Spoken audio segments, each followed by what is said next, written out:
얼마 전 국민의힘 해운대구 의원들이 사고를 치더니 이번엔 남구의 박수영 의원이 부산 시민은 25만 원이 필요 없다는 망언을 해서 부산에 난리가 났습니다.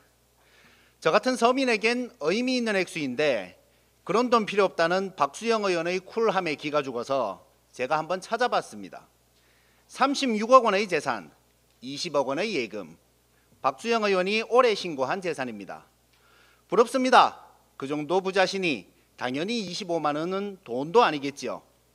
아마도 이분은 요플레 뚜껑도 얕아먹지 않고 그냥 버리실 것 같습니다. 그런데 박수영 의원님, 부산 시민들이 다 의원님처럼 부자가 아니고요. 그동안 세금 꼬박꼬박 낸 시민들이 지원받는 돈을 의원님이 받아라 말아라 할 일도 아닙니다.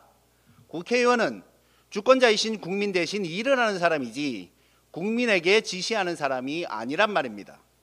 도대체 국민의힘 의원들의 직업의식은 왜 그 모양입니까? 그리고 아무리 부자라도 서민들의 현재 상황을 이렇게나 모릅니까? 그러면서 무슨 정치를 합니까?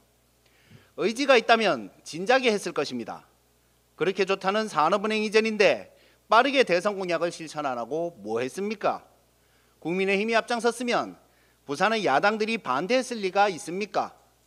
해수부 이전에 대해서는 아예 상상조차도 한 적이 없지 않습니까? 그런데 대통령께서 산업은행 이전이 효율적이지 않다고 판단해 이 부분 다시 하겠습니다. 그런데 대통령께서 산업은행 이전이 효율적이지 않다고 판단해 대신 해수부를 이전하겠다고 하니 아무것도 안 하고 있다가 갑자기 둘 다 내놓으라고요. 이런 걸 세간에선 도둑놈 심보라고 합니다. 물론 이런 행태가 박수영 의원만의 것은 아니죠. 과거를 되짚어 보겠습니다. 국민의힘은 초등학교 무상급식 하면 포퓰리즘으로 나라가 망한다고 그렇게나 난리치더니 그 다음 지방선거에선 고등학교까지 무상급식을 하겠다고 했습니다. 문재인 정부 때의 긴급 재난지원금에 대해 매표행위라고 결사반대를 외치더니 여론이 호의적이자 4일 만에 지금 당장 50만 원씩 주자 100조 원을 조성하자고 했습니다. 농업직불금 1조 8천억을 2조 4천억으로 늘리자고 할 때도 결사반대하더니 분위기가 그게 아니자 갑자기 3조로 늘리자고 했습니다. 국민의힘은 이렇듯 늘 일은 안 하면서 무조건 반대하고 상대가 일을 해서 국민들이 지지한다 싶으면 갑자기 뻥튀기를 해서 역제안하고 빠집니다. 부산 시민 여러분, 그리고 국민 여러분, 이 사람들은 양심이 없습니다. 한결같은 이 모습을 꼭 기억하시기 바랍니다. 가슴 아픈 뉴스가 있었습니다. 현대제철 당진 공장에서 상사의 괴롭힘에 스스로 삶을 저버린 젊은 아빠의 뉴스를 어제 보았습니다. 삼가 고인의 명복을 빌며 가해자에 대한 처벌과 보상이 제대로 이루어지길 바랍니다.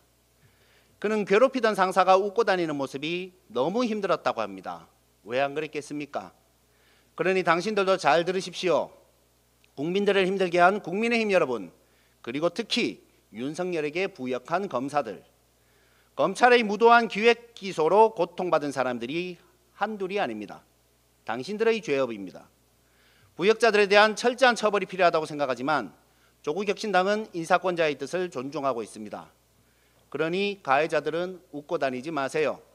이빨 보이지 마십시오. 국민들도 우리도 꾹 참고 있는 거니까. 속지 않은 마음으로 열심히 뛰십시오. 당신들에게 주어진 마지막 기회입니다. 조국혁신당이 늘 지켜보고 있음을 잠시도 잊지 마십시오.